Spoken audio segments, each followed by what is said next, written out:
చూడు నిషి, నా గురించి తెలిసి కూడా నువ్వు అలా మత్తుమంది ఎలా కలుపుతావు అని ధాత్రి నిలదీయడంతో, ఏం మాట్లాడుతున్నావే నువ్వు, మత్తుమంది ఏంటి అని నిషి బుకాయిస్తూ ఉంటుంది. చూడు, ఇంత జరిగిన తర్వాత కూడా ఇంకా తప్పించుకోవాలని ప్రయత్నిస్తున్నావా? అయినా సరే నువ్వు ఇప్పుడు చేసిన పనికి మాకేమీ కాలేదు కాబట్టి మేము ఏమీ అనడం లేదు. ఒకవేళ ఏదైనా జరిగిందా అప్పుడు నీకు పరిచయం లేని జగదాత్రిని నేను నీకు పరిచయం చేస్తాను అని ధాత్రి వార్నింగ్ ఇస్తూ ఉంటే, జగదాత్రి, నిషి ఇంకా ఏం చేస్తున్నారు అక్కడ, పూజకు టైం అవుతుంది, రండి అక్క పిలుస్తోంది అని కాచి చెప్పడంతో ఇద్దరు వెళ్తూ ఉంటారు. ఏంటి ఇప్పుడు మీకు అర్చన చేయాలి, వజ్రపాటి సుధాకర్, వజ్రపాటి వైజయంతి అని పూజారి గారు చెప్పడంతో, అయినా మా పేర్లు మీకెలా తెలుసు అని కౌశికి వాళ్ళందరూ అడుగుతూ ఉంటారు. అప్పుడే ధాత్రి కేదార్ అక్కడికి వస్తారు. ఇదిగోనమ్మా, వీళ్ళిద్దరూ పొద్దటి నుండి అన్ని రకాల పూజలు వీళ్ళ పేర్ల మీద చేయించారు, మిగిలింది అర్చన మాత్రమే. పొర్లు దండాలు పెట్టి వచ్చిన తర్వాత అర్చన చేద్దామని ఆగిపోయాను, ఇదిగో వచ్చేశారు, వీళ్ళు చేయని పూజ అంటూ లేనే లేదు అని చెప్పడంతో, థ్యాంక్ యూ జగదాత్రి కేదార్, దగ్గర ఉండి చేయించినందుకు అని కౌశికి అంటుంది. మీ అందరి సంతోషం కోసం నేను ఏమైనా చేస్తానక్క అని కేదార్ అంటాడు. నువ్వు వచ్చిన తర్వాతే మాకు ఆ సంతోషమే లేకుండా అయిపోయింది అని వైజయంతి అంటుంది. అదేంటి పిన్ని అలా మాట్లాడుతున్నావు, వాళ్ళేదో దగ్గర ఉండి పూజలు చేయిస్తే ఇలా మాట్లాడడం కరెక్ట్ కాదు, పూజారి గారు ముందు మీరు అర్చన చేయండి అని కౌశికి చెప్తూ ఉంటుంది. అలా పూజారి గారు అందరి పేర్లు చెప్తూ ఉంటే అప్పుడు ధాత్రి కేదార్కి వజ్రపాటి కేదార్, వజ్రపాటి జగదాత్రి అని అర్చన చేస్తూ ఉంటారు. అప్పుడే ధాత్రి కొబ్బరికాయ తీసుకువచ్చి కేదార్ చేతికి ఇస్తూ ఉంటే వెంటనే యువరాజ్ కేదార్ చేతిలో ఉన్న ఆ పూల కొబ్బరికాయని విసిరికొడుతూ ఉంటాడు. యువరాజ్ ఏం చేస్తున్నావు అని కేదార్, ధాత్రి ఇద్దరు నిలదీస్తూ ఉంటారు. అసలు నువ్వు దగ్గర ఉండి పూజలు చేయించడం ఏంట్రా అని యువరాజు నిలదీస్తూ ఉంటే, చేస్తే తప్పేంటి అని కేదార్ అంటాడు.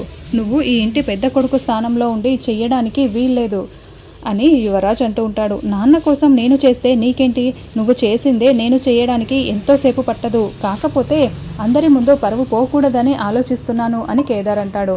వెంటనే యువరాజు, ఎవర్రా నీకు నాన్న అంటూ మళ్ళీ కేదార్ చెంప పగలగొట్టి కాలర్ పట్టుకొని అరుస్తూ ఉంటాడు.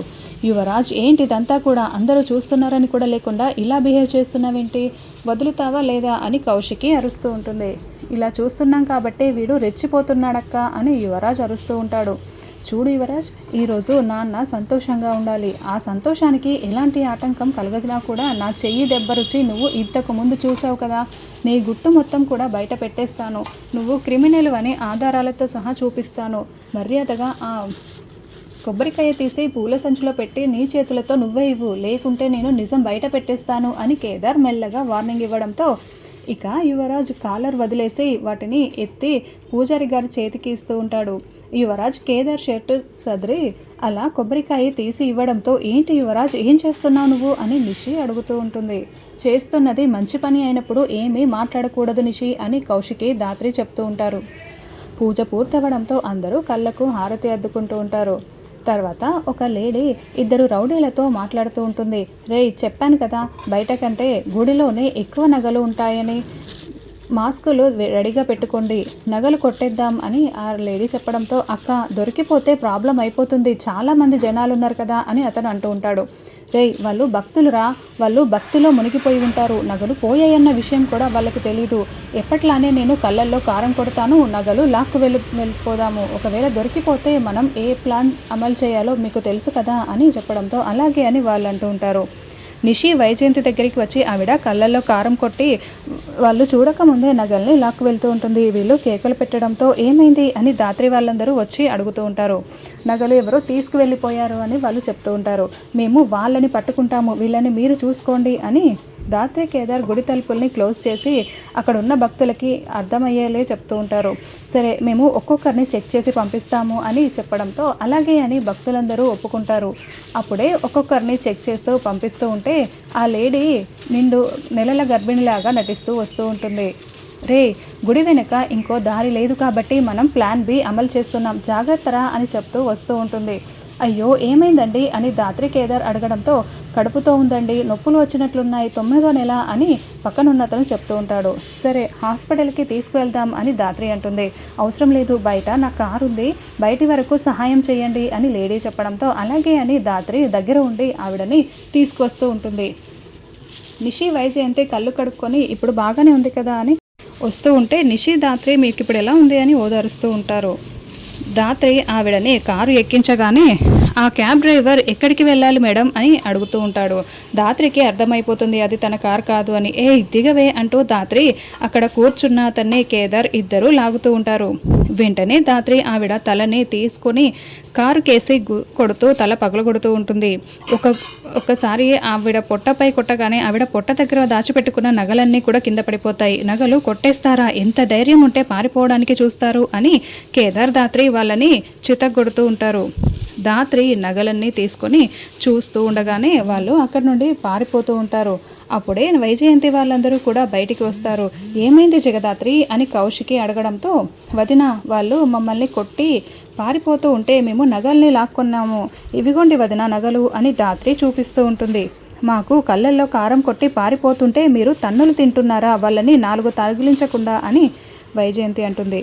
పోనీలే పెద్దమ్మ, నగలైతే దొరికాయి కదా అని కాచి అంటుంది. ఇవిగోండి మీ నగలు అని నిషి వైజయంతికి దాత్రి ఇచ్చేయడంతో వాటిని వేసుకుంటూ ఉంటారు. కేదార్ కిరణ్ రమ్యకి ఫోన్ చేసి గుడి సీసీటీవీ ఫుటేజ్ని తీసుకొని వాళ్ళ ఫోటోలు తీసుకొని వాళ్ళని పట్టుకోమని చెప్పు అని దాత్రి మెల్లగా చెప్తూ ఉంటుంది. అలాగే అని కేదార్ అంటాడు. తర్వాత దాత్రి వాళ్ళందరూ ఆఫీస్కి రాగానే అక్కడ ఉన్న ఎంప్లాయీస్ అందరూ సుధాకర్ వైజయంతికి విషెస్ చెప్తూ ఉంటారు. తర్వాత కేక్ కట్ చేయడానికి రెడీ అయిపోతూ ఉంటారు. అయితే యువరాజ్ మేనేజర్తో ఏదో పర్సనల్గా మాట్లాడుతూ ఉంటాడు సీక్రెట్గా. పైనుండి దాత్రి కేదార్ వింటూ ఉంటారు. అసలు యువరాజ్ మేనేజర్తో ఏం మాట్లాడుతూ ఉంటాడు అని దాత్రి అనడంతో, ఏదైనా నాన్నకి సర్ప్రైజ్ ఇవ్వడానికి ప్లాన్ చేశాడేమోలే, అందుకే మాట్లాడుతున్నట్లున్నాడు అని కేదార్ అంటాడు. లేదు, యువరాజ్ అలాంటిదేమీ చెయ్యడే, ఖచ్చితంగా మనమైతే చాలా జాగ్రత్తగా ఉండాలి, ఒక కంట కనిపెడుతూ ఉండాలి అని దాత్రి అంటుంది. తర్వాత దగ్గర ఉండి సుధాకర్ వైజయంతి కేక్ కట్ చేస్తూ ఉంటారు. అందరూ తినిపిస్తూ ఉంటారు. మీరు కూడా వచ్చి తినిపించండి అని కౌశికి చెప్పడంతో, అవును ఆగు వైజయంతి, వాళ్ళు కూడా తినిపించాలి కదా అని వెళ్ళిపోతున్న వైజయంతిని సుధాకర్ మరీ చెప్పి ఆపేస్తాడు. కేదార్ సుధాకర్కి కేక్ తినిపిస్తూ ఉండడంతో దాత్రి చాలా సంతోషపడుతూ ఉంటుంది. సుధాకర్ తినగానే ఇక కేదార్ వైజయంతికి తినిపించబోతూ ఉంటే వైజయంతి కావాలనే కింద పడేస్తుంది. ఏంటి అలా ఎందుకు తోసేసావు అని సుధాకర్ అడుగుతూ ఉంటే, అయ్యో చూసుకోలేదు, పొరపాటున చెయ్యి తగిలినట్లుంది అని వైజయంతి చెప్తుంది. అయినా తినిపించడానికి వీడికి ఫ్యామిలీ ఉంటే కదా, ఎలా తినిపించాలో తెలియడానికి అనాథ కదా అని యువరాజ్ నిషి అంటూ ఉంటారు. ప్రతి చోట కూడా వీళ్ళు బాధపడేలా మీరు ఎందుకు ఇలా ప్రవర్తిస్తారో నాకు అర్థం కావట్లేదు అని కౌశికి అంటుంది. సరే వదిలేయండి అని కౌశికే అంటుంది.